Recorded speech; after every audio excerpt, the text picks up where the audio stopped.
Hello friend, आज हम मध्यकालीन भारत का एक महत्वपूर्ण शासिका रजिया को देखेंगे, जिनका शासनकाल 1236 से 1240 है। ये इल्तुतमिश की पुत्री है और रजिया की जो उपाधि है वो है उम्दत उल बिस्वा। उम्दत उल बिस्वा रजिया की उपाधि है।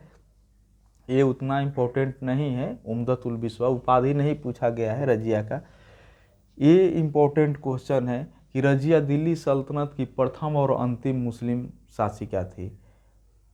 रजिया दिल्ली सल्तनत की प्रथम और अंतिम मुस्लिम शासिका थी।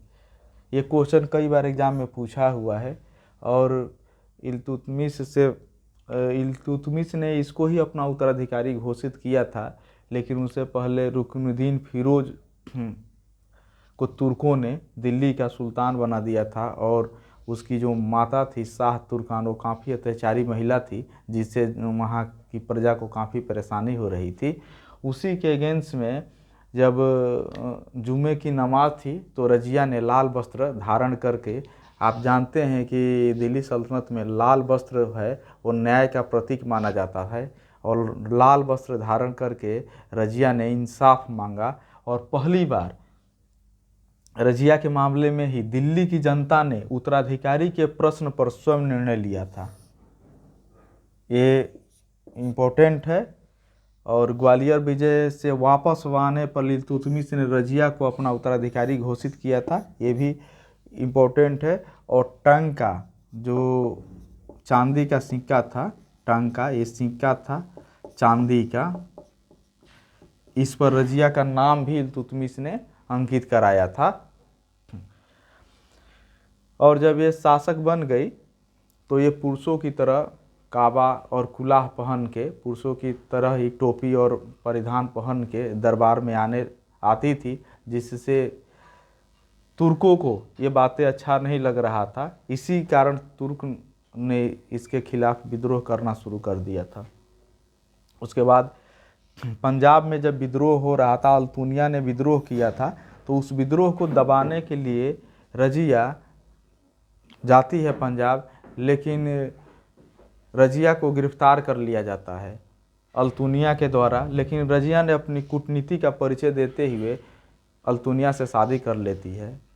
और इधर जब दोनों मिल के दिल्ली पर आना चाहते हैं, तब भी 25 दिसंबर या कहीं कहीं 13 अक्टूबर देता है 1240 में रजिया की कैथल में हिंदू डाकुओं ने हत्या कर देता है।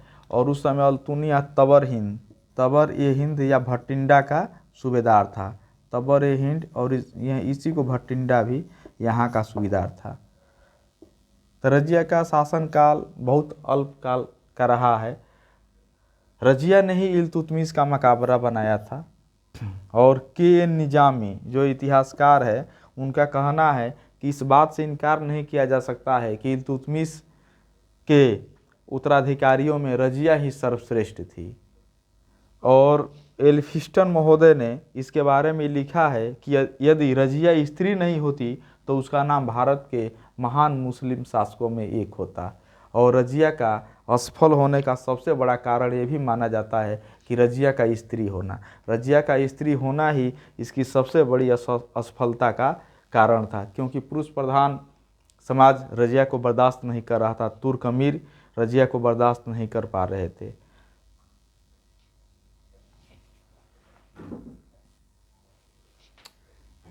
रजिया से इतना ही इम्पोर्टेंट क्वेश्चन बनता है, इससे ज़्यादा रजिया से नहीं पूछा जाता है। कि ये 2-3 ऊपर का है, रजिया दिल्ली सल्तनत की प्रथम मुस्लिम शासिका, ये बहुत बार पूछा गया है। और ये भी इम्पोर्टेंट है कि दिल्ली की जनता ने उत्तराधिकारी के प्रश्न पर निर्णय लिया था, और ये ग्वालियर विजय के उपरांत वापस आने पर इल्तुतमिश ने रजिया को अपना उत्तराधिकारी घोषित किया था। और मलिक याकूत एक और इम्पोर्टेंट नहीं है उतना, लेकिन फिर भी मलिक याकूत ये अबिसिनियाई निवासी था, जो अमीर ए आखुर के पद पर था। ये अश्वशाला का प्रधान होता है।